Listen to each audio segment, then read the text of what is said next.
Hello, I'm Raisa Chantami in Jakarta. Indonesia has long punched below its weight on international affairs despite being the biggest economy in Southeast Asia. That changed at this year's Group of 20 summit. Tensions over Moscow's invasion caused diplomatic fireworks in the G20, but with a mix of careful diplomacy and good humor, President Joko Widodo managed to bring a sense of collegiality to a world driven by conflict and crisis. The two-day summit, themed Recover Together, Recover Stronger, focused on food and energy security, global economic recovery, global health architecture, sustainable energy transition, and climate change. President Joko Widodo opened the summit with a call for the world to end the war and bridge wide differences amid rifts over Russia's invasion of Ukraine. We must end the war.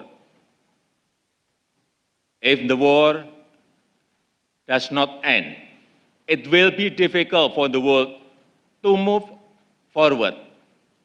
If the war does not end, it will be difficult for us to take responsibility for the future of current generation and future generations.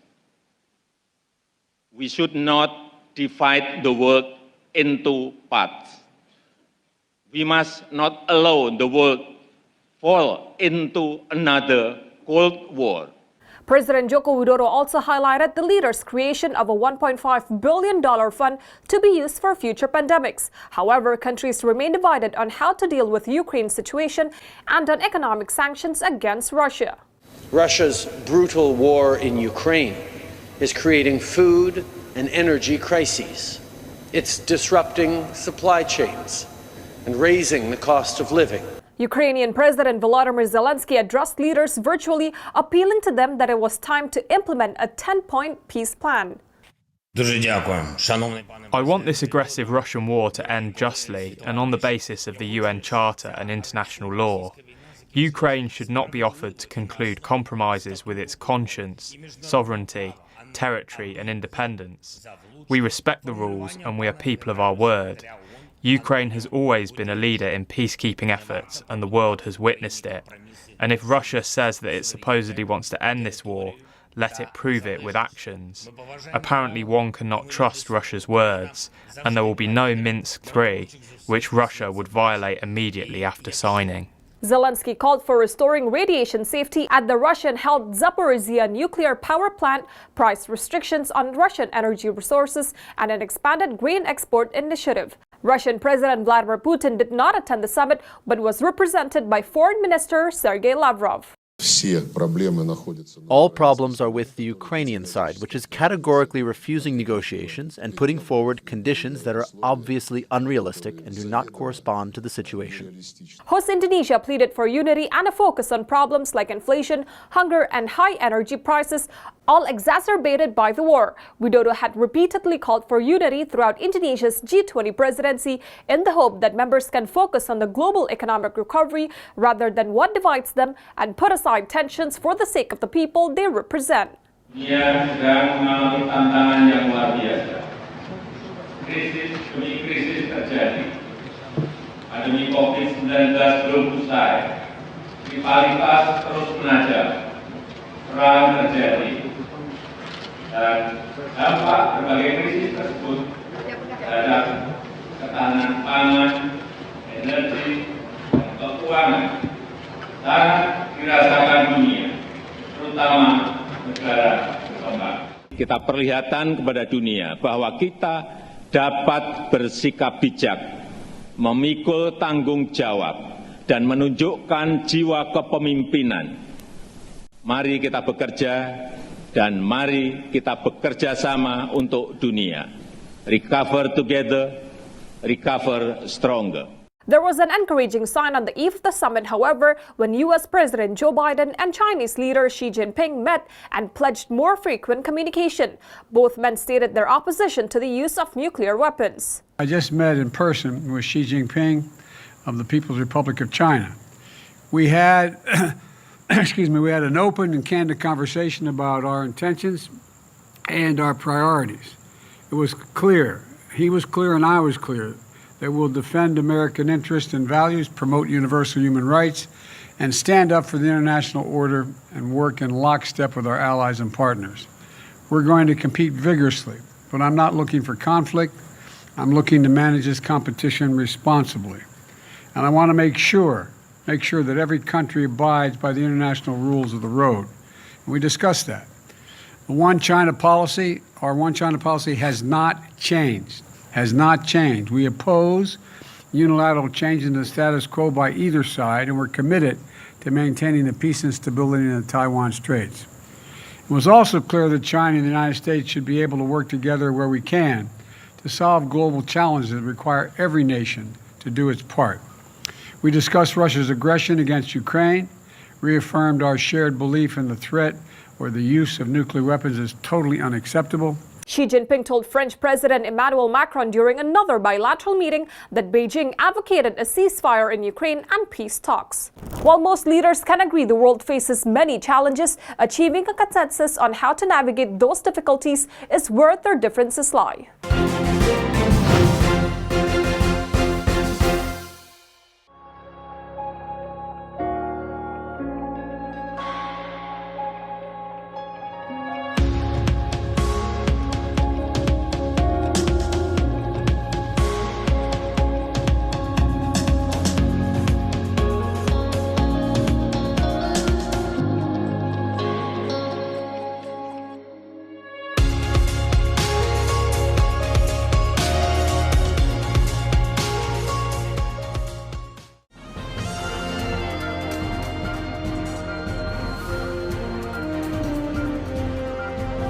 Saya ingin mengumumkan kerjasama dengan The Indonesian Channel. Saya mendorong semua entitas untuk bergabung dalam upaya ini dengan mempromosikan produk dan layanan mereka di platform digital yang unik ini.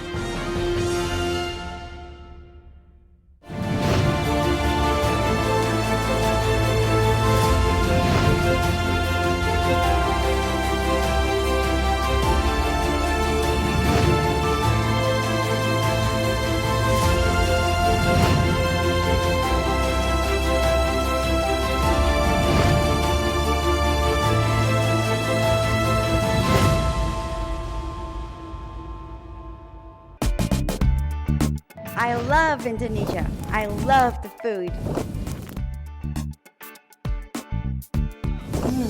Yummy.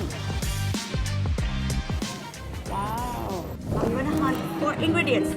Now I'm ready to cook. Let's go to the kitchen. It's done. Let's meet to eat. Foodiepedia on the Indonesia Channel.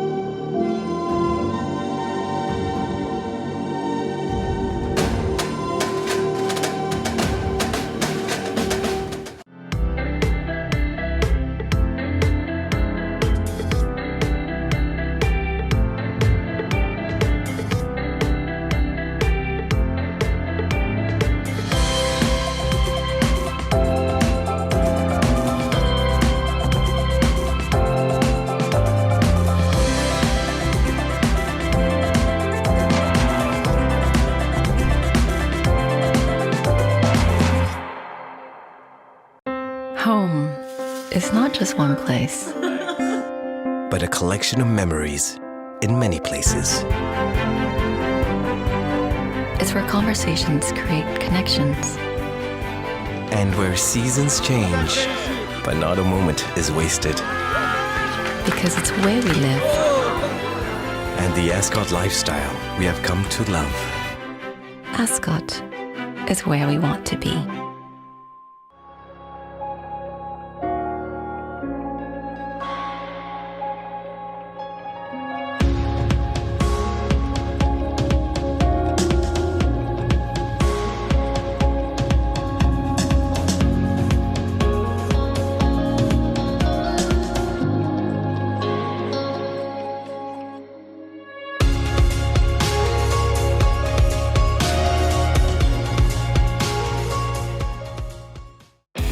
Rory Hee. You're watching the Indonesian channel, the home of good sport. I'm Trần Minh Ngân of VCCN Net Việt in Hanoi. I'm Thairat Thomya of Thailand's Thairat TV in Bangkok. I'm Monica Sambodet from the National Television of Cambodia in Phnom Penh. I'm Raymond Goh of Malaysia's TV3 in Kuala Lumpur. I'm Glenda Chong of Singapore's Channel News Asia. I'm Raisa Chantami of the Indonesia channel at the ASEAN Secretariat in Jakarta. This is your weekly look into the dynamic Southeast Asia region. ASEAN Today on the Indonesia channel. The Best of Bali takes viewers on a special guided tour of the treasures of the island of the gods. Well, the romantic dinner is beautiful.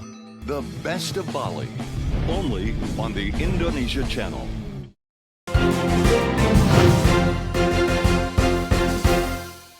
Russia's February 24 invasion of neighboring Ukraine has pummeled the global economy and revived Cold War-era geopolitical divisions just as the world was emerging from the worst of the COVID-19 pandemic. Russia's international isolation grew during the summit as world leaders issued a joint declaration condemning its war in Ukraine that has killed thousands of people and roiled the global economy. The Group of 20 summit in Bali concluded with a leader's statement that deplores in the strongest terms the aggression by the Russian Federation against Ukraine and demands its complete and unconditional withdrawal from the territory of Ukraine. Presidensi kami dimulai dengan harapan untuk menyatukan niat bersama dalam mewujudkan pemulihan dunia yang inklusif dari pandemi. Berbagai tantangan baru muncul yang bukan hanya menghambat pemulihan, namun juga dapat mengancam dunia terjerumus ke krisis yang lebih dalam. Sebagai presidensi G20, Indonesia telah mengupayakan berbagai solusi terbaik selama 1 tahun kepemimpinan. Alhamdulillah hari ini kita dapat mengadopsi dan mengesahkan G20 Bali Leaders Declaration. Ini adalah deklarasi pertama yang dapat diwujudkan sejak Februari 2022. Saya menyampaikan penghargaan yang setinggi-tingginya kepada semua yang hadir yang telah memberikan fleksibilitasnya sehingga deklarasi dapat disepakati dan disahkan. Saya juga ingin menyampaikan penghargaan yang setinggi-tingginya kepada seluruh working groups dan engagement groups atas dedikasi, sumbangan, pemikiran, dan kontribusinya bagi presidensi G20 Indonesia. President and G20 host Joko Widodo said world leaders agreed on the content of the declaration, namely condemnation to the war in Ukraine, which violates its territorial integrity. However, some of the language used in the declaration pointed to disagreement among members on issues around Ukraine. We have no other option. Paradigm of collaboration is badly needed to save the world. We all have responsibility, not only for our people, but also for the people of the world. Being responsible means respecting international laws and principles of the UN Charter consistently. Being responsible means creating win-win, not zero-sum situations. The 17-page document is a major victory for the United States and its allies, who have pushed to end the summit with a strong condemnation of Russia, though it also acknowledged a rift among member states. Mais au-delà de la résolution de l'ONU, le communiqué acte aussi, au sein du G20, incluant la Chine et l'Inde, que face à la multiplication des crises et des défis globaux, le G20 ne veut pas de la guerre, que le G20 ne veut pas du chantage nucléaire qu'il juge inadmissible, et que si le G20 est avant tout une instance de coopération économique, tous ses membres affirment qu'il repose aussi sur le respect du droit international. The passing of the joint declaration would have required the buy-in from leaders that share close ties with Russian President Vladimir Putin, most notably Chinese leader Xi Jinping, who declared a no-limits friendship between their countries just weeks before the invasion, and India's Prime Minister Narendra Modi. While India is seen to have distanced itself from Russia, whether there has been a shift in position from China is less clear. Chinese leader Xi Jinping has called for a ceasefire and agreed to oppose the use of nuclear weapons in a flurry of bilateral meetings with Western leaders on the sidelines of the G20 summit, but he has given no public indication of any commitment to persuade his close friend Vladimir Putin to end the summit. Leaders emphasized that the war has resulted in human suffering, hampered economic growth, boosted inflation, disrupted supply chains, and increased uncertainty in the global financial system. Well, this morning at the G20, we saw international condemnation of Russia's war in Ukraine. And with Russia's foreign minister sitting there, we highlighted both the illegality and barbaric nature of Russia's war, and also the devastating impact it is having on people around the world through higher food and energy prices. We have a responsibility to work with our G20 allies to fix the global economy, to grip inflation, but also to safeguard and preserve the international order, and that's what we're going to do. In addition to a statement on the current geopolitical situation, the Bali Declaration also contained the commitment of G20 leaders to take appropriate and important steps to address current global challenges that included international macro policy cooperation and concrete collaboration. G20 leaders committed to continuing to support developing countries, especially vulnerable small island nations, in facing global challenges and to achieve sustainable development targets. Selain deklarasi, Presidensi Indonesia juga menghasilkan konkret deliverable yang berisi daftar proyek kerjasama negara anggota G20 dan undangan. Proyek kerjasama inilah yang akan membantu membumikan kerja G20 lebih dekat dengan rakyat. Memastikan G20 bermanfaat tidak saja untuk anggotanya, namun juga bagi dunia dan utamanya negara-negara berkembang. Let us recover together, recover stronger. The summit document also said G20 central banks would calibrate monetary tightening with an eye on the global inflation problem, while fiscal stimulus should be temporary and targeted to help the vulnerable while not hiking prices. Undead voiced concern about the deteriorating situation of middle-income countries and stressed the importance of all creditors sharing a fair burden.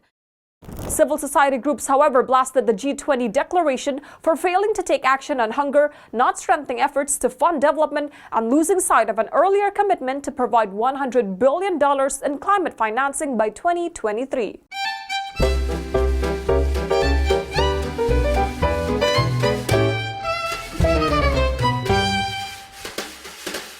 Produk lokal memang handal, kreasi lokal memang spesial.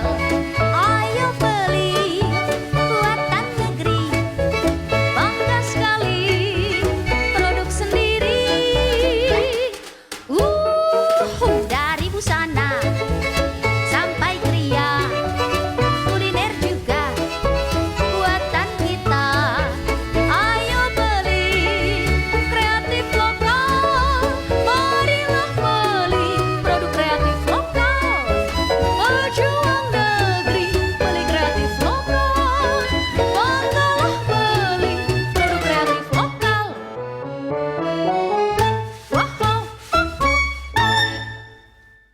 Hello, this is Anggun and you're watching the Indonesia channel, hot programs, cool people.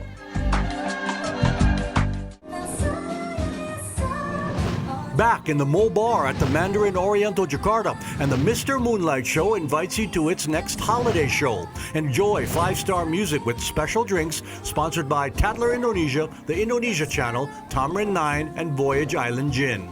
Wednesday, December 14th from 8 p.m. with no entrance fee. Call the hotel for reservations and see you there.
I'm Caitlin Turner, and welcome to Yoga Bliss. Exhale, reaching down to triangle pose. Roll your knee out and up to the sky, breathing here. Yoga Bliss, only on the Indonesia Channel.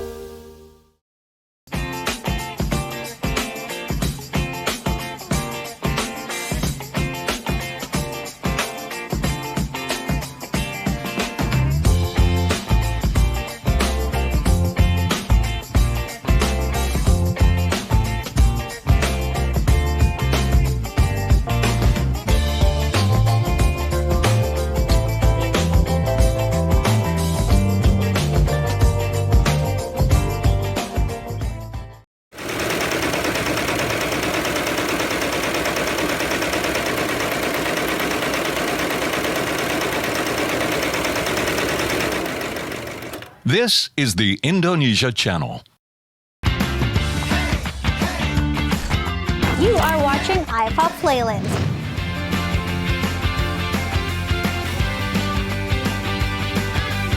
iPop on the Indonesia Channel.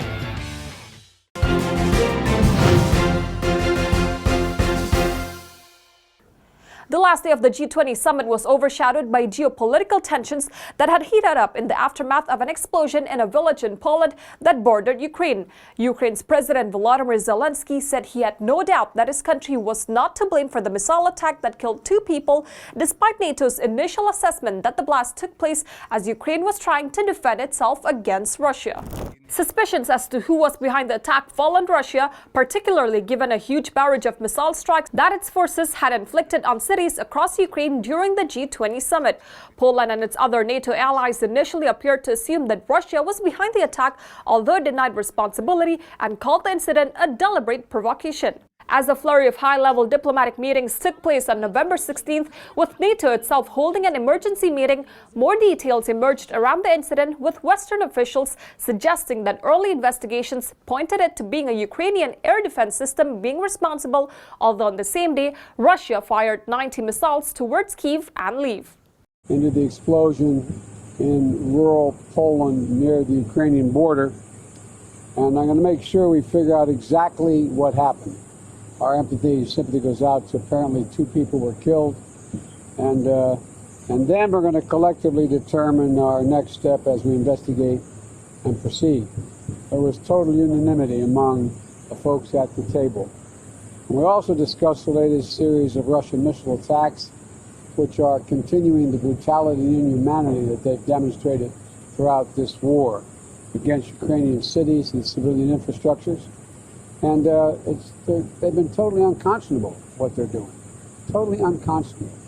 And the moment when the world had come together at the G20 to urge de-escalation, Russia continues to, has chosen to escalate in Ukraine while we're meeting. I mean, there were scores and scores of attacks, missile attacks into western Ukraine.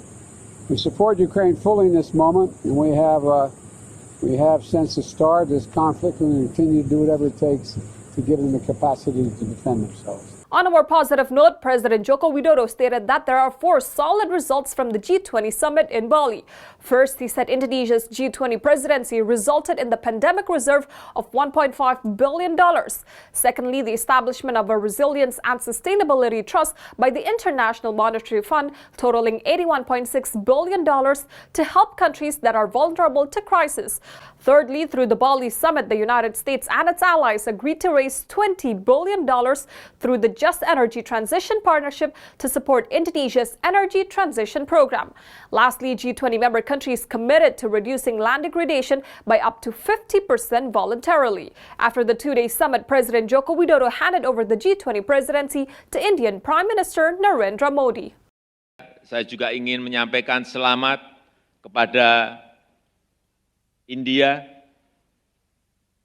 yang akan melanjutkan kepemimpinan presidensi G20 berikutnya, amanah untuk menjaga dan mewujudkan pemulihan global serta pertumbuhan yang kuat dan inklusif selanjutnya berada di tangan Yang Mulia Perdana Menteri Narendra Modi.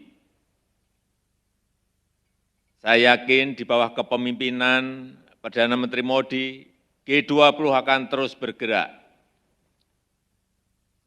Sebagai sahabat India dan sebagai bagian dari Troika, tahun depan Indonesia siap untuk mendukung kesuksesan presidensi G20 India. Saya juga meminta kepada semua pimpinan G20 yang hadir untuk mendukung India tahun depan. Modi was presented with the gavel for assuming presidency for the next G20 summit in India. In his remarks, Prime Minister Modi said the world is looking at the G20 with hope. Excellencies, Bharat G20 का जिम्मा ऐसे समय ले रहा है जब विश्व geopolitical तनावों, आर्थिक मंदी, खाद्यान्न और ऊर्जा की बढ़ी हुई कीमतों और महामारी के दीर्घकालीन दुष्प्रभावों से एक साथ जूझ रहा है। ऐसे समय विश्व G20 की तरफ आशा की नजर से देखता है।